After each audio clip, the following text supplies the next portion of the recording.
The clock on the wall read past midnight, when the silence of the small suburban street was ripped apart by the shrill tone of a 911 line connecting. On the other end, a woman's voice burst through, choked with sobs. "Please, you have to help my husband. He's collapsed. He's not breathing." Her words spilled out in fragments, broken, as though she was struggling to remember how to be afraid. The operator leaned closer to the headset, pen scratching against paper. "Calm yourself, madam. Is he conscious? Can you tell me if he has a pulse?" A pause stretched, just a beat too long. The woman's voice returned, higher now, almost trembling with performance. "No, I don't feel it. He's cold, please hurry." Instructions followed, but the wife's crying wavered strangely between frantic wails and abrupt quiet. The operator, seasoned in emergencies, sensed the rhythm was wrong. Genuine panic rarely had such calculated stops. Inside the dimly lit house, the woman gripped the phone so tightly, her knuckles whitened. Her shoulders shook, but her eyes were dry until she forced tears forward, smearing the mascara across her cheeks. She gasped loudly into the receiver, her cries echoing in the sterile silence of the hall. The call ended with sirens already on their way. The ambulance tore down the wet road, blue lights bleeding against rain-slicked pavement. Neighbors stirred behind curtains, whispers of concern spilling into the night. As the paramedics neared the house, none of them could know that what waited inside was not a tragedy of chance, but the beginning of a carefully staged nightmare. The ambulance screeched to a halt, and within seconds the door burst open. Two paramedics stormed into the house, their boots heavy against the polished floorboards. The wife stood at the end of the hallway, her hands trembling as she pointed them toward the living room. On the rug lay a man in his late 30s, dressed neatly as if the evening had been ordinary. His skin carried a gray pallor, his chest unmoving. A shattered wine glass glittered across the floor beside him, crimson liquid streaking across the wood, like a quiet warning. His limp hand stretched out, fingers grazing the broken stem. "Stay back, madam," one paramedic ordered, crouching over the body. He checked the airway, pressed against the neck for a pulse, then shook his head. No response. Starting compressions. The room filled with the harsh rhythm of CPR, the wife wailing behind them. Yet her tears came in strange waves, swelling only when eyes turned toward her, drying in moments of distraction. She clutched at the doorway, her cries rising like an actress hitting her mark. "Please save him, please," she screamed, voice cracking. The front door opened again, this time revealing two detectives in plain suits. Inspector Alistair Hensley scanned the room with sharp precision, noting the stains on the floor, the half-empty bottle on the table, and the faint chemical tang that hung beneath the sweetness of the wine. His eyes narrowed, not on the husband, but on the woman whose sobs felt just a shade too rehearsed. The night had begun with a desperate call, but already the case was shifting into something far darker. The living room had been cleared of paramedics, leaving only the detectives, the wife, and the lingering smell of spilt wine.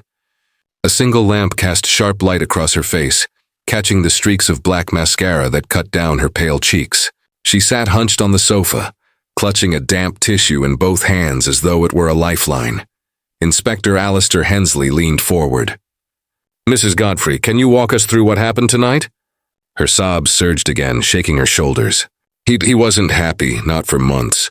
I told him he needed help, but he refused. He said he was tired of everything. When I found him on the floor, I thought he had finally ended it. Her voice cracked on the last word, but her eyes flicked quickly toward the detectives, as if measuring their response. Sergeant Clara Whitcomb, standing behind her superior, folded her arms. She had heard genuine grief many times, and it rarely sounded this polished. The wife's pauses were timed, her cries swelling whenever silence threatened the room. "You're saying your husband was suicidal?" Hensley pressed, his gaze unblinking. "Yes," she whispered before raising her head in a sudden burst of anguish. "You have to believe me. He was broken." Again her eyes darted sideways, testing their expressions. Whitcomb exchanged a subtle glance with Hensley, the kind of look that carried unspoken doubt. Her story was mournful, but it played like a performance. And behind every performance, Whitcomb knew, there was a truth struggling to be hidden. The cracks in the perfect marriage were beginning to show, and soon others would start speaking. By morning, the story of the sudden death had begun to ripple through the community. To acquaintances, the Godfreys had always seemed enviable. At gatherings, they arrived hand in hand, their laughter rehearsed yet convincing, the sort of couple others described as perfect together. Photographs captured smiles, toasts raised under warm lights, and the illusion of harmony. But behind the curtains, neighbors remembered different nights. The thud of doors slamming after midnight, sharp voices rising and breaking against thin walls. The wife storming into the street with her coat half-fastened, her face stiff with fury. Those moments, often dismissed as marital strain, now returned with a darker clarity. One neighbor, Mr. Lionel Cresswell, recalled seeing the husband sitting alone in the car long after arguments ended, his hands gripping the wheel as if it were the only thing keeping him steady. His silence in those hours spoke louder than the shouting. Then came the revelation from a longtime friend, Marianne Fletcher. With hesitation, she admitted that the husband had once confided in her after too much drink. Years ago, there had been an affair, a brief betrayal that the wife had discovered. Though the marriage carried on, Marianne sensed the wound had never truly closed. The portrait of perfection was unraveling, the image of smiling dinner parties now shadowed by bitterness and suspicion. Detectives saw it clearly. Beneath the polished surface of the Godfreys' marriage lay fractures deep enough to splinter everything. And soon, science would speak louder than secrets. The sterile chill of the morgue offered no comfort. Stainless steel reflected the harsh fluorescent light, and the body of Edward Godfrey lay beneath a white sheet, the silence pressing as heavily as stone. Dr. Benedict Hale, the medical examiner, adjusted his gloves and leaned over the still figure. The examination revealed no wounds, no blunt trauma, nothing that spoke of a violent end. Yet something unsettled Hale. The skin carried a faint crystalline texture around the mouth, the tongue edged with an odd discoloration. He drew samples with careful precision, sending them through the machines that hummed like quiet judges in the background. Hours later, the toxicology results printed out in a flat mechanical whir. Hale's brow furrowed as the numbers appeared on the page. Ethylene glycol, in levels far beyond survivable. Antifreeze, the bitter chemical laced through Edward's system, told its story without hesitation. When Detective Hensley received the report, he read it twice, each line colder than the one before. He placed the paper on the table between himself and Sergeant Whitcomb. This wasn't suicide. No one drinks antifreeze by mistake. Whitcomb's jaw tightened. Then she staged everything. The call, the sobbing, all of it. The 911 recording no longer sounded like the cry of a widow. It became a performance designed to mask intent. The shattered wine glass, the chemical tang, the trembling voice begging for help. It all slid into place as part of a cruel design. The detectives knew now that Edward Godfrey had not died by his own hand.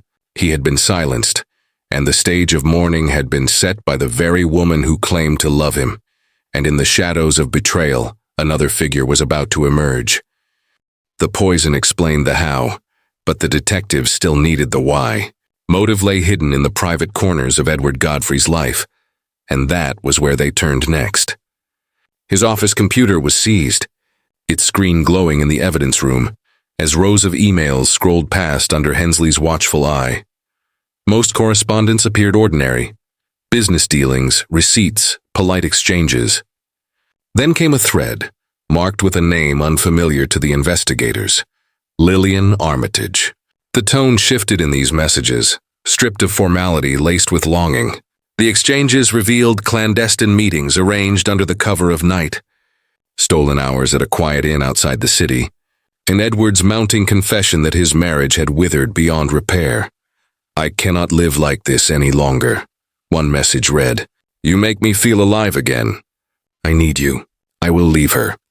Hensley read the words aloud to Sergeant Whitcomb, the two exchanging a look that carried unspoken understanding.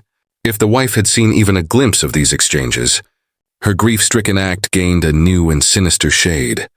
Further investigation confirmed sightings of Edward with a woman matching Lillian's description. Auburn hair, tall frame, often waiting beneath the dim glow of a street lamp in a secluded lane. The image painted itself clearly. Edward had been preparing to leave, and someone had ensured he never would. The mistress had lived in the shadows of his marriage, but her existence now cast a blinding light on motive. And when jealousy met betrayal, murder no longer seemed unthinkable. The interrogation room was stripped of comfort, its walls painted a dull gray that seemed to close in on those inside. A single light burned overhead, throwing sharp shadows across Evelyn Godfrey's face. Her hands twisted a crumpled tissue as she sat opposite Inspector Hensley and Sergeant Whitcomb. "We've reviewed your statement," Hensley began evenly. "You told us Edward was depressed, that he spoke of ending his life. Do you stand by that?" Her eyes brimmed instantly, the performance flickering back into motion. "Yes, of course. He was exhausted, worn down. You don't understand how much he struggled." Whitcomb's voice cut in firmer. "Yet yesterday you said he was improving. Earlier still you told us he'd never spoken about suicide at all." Evelyn blinked, lips parting as if searching for the right script. "Well, I was under stress. I misspoke. My mind isn't clear, not after losing him." Hensley leaned forward, sliding a tape recorder across the table. The machine clicked, filling the room with Evelyn's own voice from her earlier statements. Played side by side, the contradictions rang out like iron against stone. Her sobbing faltered. She lowered her head, silent for the first time since the questioning began. The air hung heavy, her silence carrying more weight than any of her tears. Whitcomb watched her closely, seeing not a widow drowning in sorrow but a woman cornered by her own lies. And soon, another voice would rise to dismantle the mask entirely. Detectives knew Evelyn's story was crumbling, but they needed more than contradictions. Truth came not from her lips, but from the quiet voice of someone who had watched from the shadows. Mrs. Harriet Winfield, a neighbor living opposite the Godfrey residence, sat nervously at her kitchen table when Sergeant Whitcomb arrived. Her hands clasped around a chipped mug of tea that had long since gone cold. She hesitated, her eyes darting toward the curtained window as though the very house across the street might overhear her. "I didn't want to get involved," she whispered, her voice strained. "People talk and neighbors turn against you. But I saw something that night. I couldn't sleep. I was at the window." Whitcomb's pen stilled above the page. "What did you see, Mrs. Winfield?" The older woman swallowed hard before answering. She was in the sitting room. "Evelyn." She poured from a small bottle into Edward's glass before handing it to him. He drank without hesitation. "She smiled, Inspector. She actually smiled." The words landed like stones. This was no tragic accident, no desperate suicide. It was a scene rehearsed, an execution masked as a marital evening. Whitcomb thanked her gently, promising her protection, but the unease in Harriet's eyes spoke volumes. Fear clung to her, the kind born from witnessing something that should never have been seen. As the statement was signed, one thing was certain: the mask of the grieving widow had slipped, and the story of Evelyn Godfrey was now one of deliberate murder, and the stage was set for her greatest performance yet, inside the courtroom. The courtroom carried the weight of theater, every eye fixed on Evelyn Godfrey as she took her place in the dock. She wore black, her veil modest, her hands clutching a tissue already torn from restless fingers. When the clerk read the charges, her shoulders shook and tears spilled with perfect timing, as though the sorrow had been rehearsed for weeks. The jury watched her closely. Some faces softened, others remained fixed and stern. Evelyn played to both, lowering her gaze when sympathy was needed, raising it in sudden anguish when pity might falter. She dabbed her cheeks, her mascara smearing into dark streaks, each mark reinforcing the image of a widow broken by tragedy. But the prosecution had come armed. Barrister Edmund Redgrave rose with quiet authority, placing a receipt upon the table. "Ladies and gentlemen, here we see the purchase of ethylene glycol, made with Mrs. Godfrey's card, just days before her husband's death." He did not raise his voice, but the slam of the file echoed like a hammer against stone. Next came the emails, Edward's longing words to Lillian Armitage, revealing a man ready to leave his marriage. Then Harriet Winfield's testimony, delivered in a trembling but steady tone, describing the poison poured into a glass beneath the dim glow of a sitting room lamp. Each revelation stripped another layer from Evelyn's facade, yet still she wept, clinging to the tissue as though her tears alone could drown the truth. The performance was powerful, but the script she clung to was failing. and soon her past would rise to testify against her as well. The courtroom drama had already shaken Evelyn's mask, but detectives knew her story stretched further back than her marriage to Edward. They began digging into the fragments of her past, piecing together a pattern of control that had followed her for years. Files arrived from Durham, where Evelyn once lived in her 20s. Among them were statements from an old partner, Thomas Albright. He had agreed to speak with investigators, his voice low and measured as he recounted the memories that still clung to him. She wanted control of everything, he said, eyes fixed on the table before him. What I wore, where I went, even which friends I kept. If I resisted, the rage came, screaming, throwing whatever she could reach. One night she locked me in the flat for hours, said if I ever left her, I'd regret it. Detectives listened as he described the escalation, the endless cycle of affection followed by fury.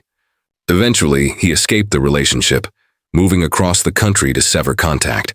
The fear in his words was unmistakable, echoing the same darkness now painted across Edward's death. On the evidence board, photographs of Evelyn at different ages began to align with testimonies, receipts, and reports. A young woman shouting at a partner, a restraining order petition left unsigned, a string of failed relationships shadowed by intimidation. The grieving widow had never truly existed. What stood in the dock was the culmination of years of manipulation, sharpened into something ruthless, and now the jury would be forced to decide whether the mask of innocence would finally shatter. The courtroom fell into a hush, the weight of every eye pressing toward the jury box. 12 men and women avoided Evelyn's gaze as they filed back into their seats. The foreman rose, a sheet of paper trembling faintly in his hands. On the charge of murder, he began, his voice steady despite the silence. We find the defendant guilty. The word rang across the chamber, sharper than the slam of the judge's gavel that followed. Gasps broke from the gallery, some muffled by hands, others slipping out like whispers of relief. Evelyn sat motionless, her tissue crumpled to nothing between her fingers. For a moment her face seemed carved in stone, frozen by the weight of the verdict. Then the mask began to crumble. Her lips tightened, the corners of her eyes hardening as fury boiled beneath the surface. Gone was the trembling widow who had sobbed through testimony.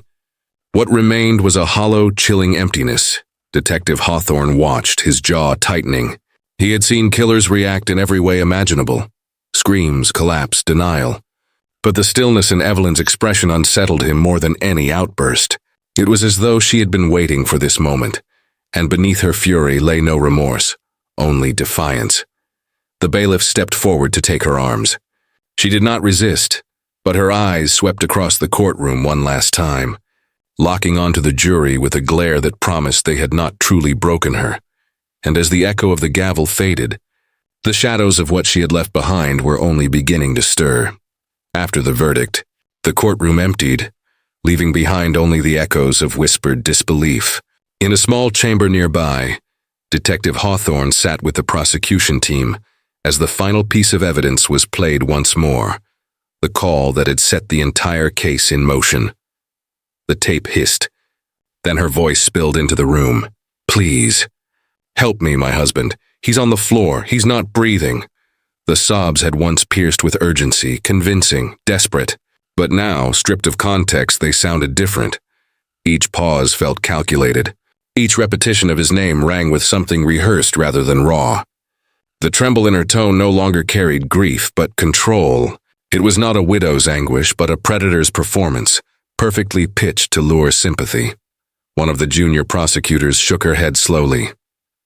We all believed her that night. Hawthorne leaned forward, elbows resting on his knees, eyes fixed on the speaker as if staring into the past itself. The recording ended with the hollow thud of the phone dropping. Silence filled the room, heavier than the words that had preceded it. She was acting from the very first second, Hawthorne murmured, when he finally stepped outside into the cold night. His gaze drifted across the street to the house where it all began. Lights inside had long gone dark, but its silhouette loomed against the sky like a witness that could never forget. And in that silence, the house seemed to breathe.